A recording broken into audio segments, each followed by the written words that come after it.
6 గ్యారంటీలో ఒకటి బస్సు ఇచ్చిండు, ఏదో 200 యూనిట్లు గ్యాసు, ఇవి చిన్న చిన్నవి ఏ ప్రభుత్వమైనా చేస్తుండే. నేనేమంటున్నా, 6 గ్యారంటీలలో 13 ఐటమ్స్ ఉన్నాయి.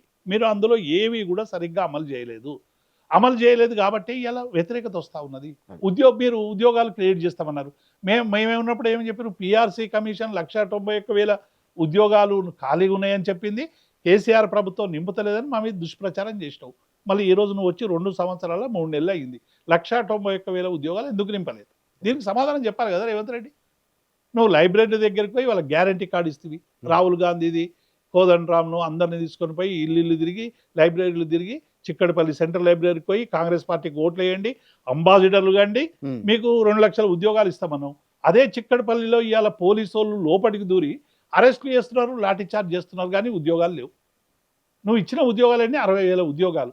60,000 ఉద్యోగాల్లో 50,000 ఉద్యోగాలు మేము నోటిఫికేషన్ వేసి మేము మెరిట్ లిస్టు అంతా తయారు చేసినాక ఇప్పుడు ఇచ్చి, అవి కూడా ఒక పెద్ద జాతరలాగా చేసి ఇచ్చుకుంటూ ఇవాళ ఉద్యోగుల మనసును అంతా కూడా కలుషితం చేసేస్తున్నావు. ఒక ఉద్యోగి నియామక పత్రం ఇచ్చేటప్పుడు ఏం చెప్పాలి కిషోర్ గారు? మీరు మంచిగా పనిచేయండి, తెలంగాణ ప్రజల జీవన విధానం ఇది, తెలంగాణ ప్రజలు పోరాడి తెచ్చుకున్నటువంటి ఈ తెలంగాణలో ప్రజలకు మీరు సహాయకారిగా ఉండాలి, ప్రభుత్వం నుండి జీతం తీసుకుంటున్నందుకు వాళ్ళకు మనం సహకారిగా ఉండాలి, వారికి సేవకులుగా పనిచేయాలని నువ్వు చెప్పాలి.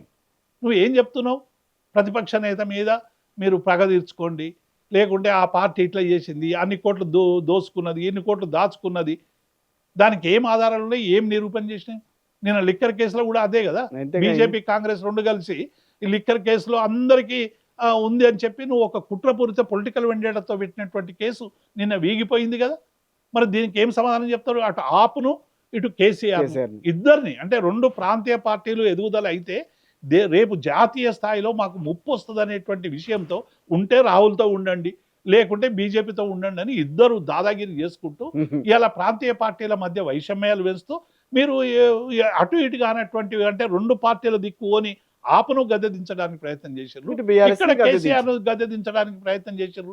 విపరీతమైనటువంటి 1,00,000 కోట్లు ఖర్చు కాకముందే కాళేశ్వరంలో 1,00,000 కోట్లు ఖర్చు అయిందని చెప్పారు కదా.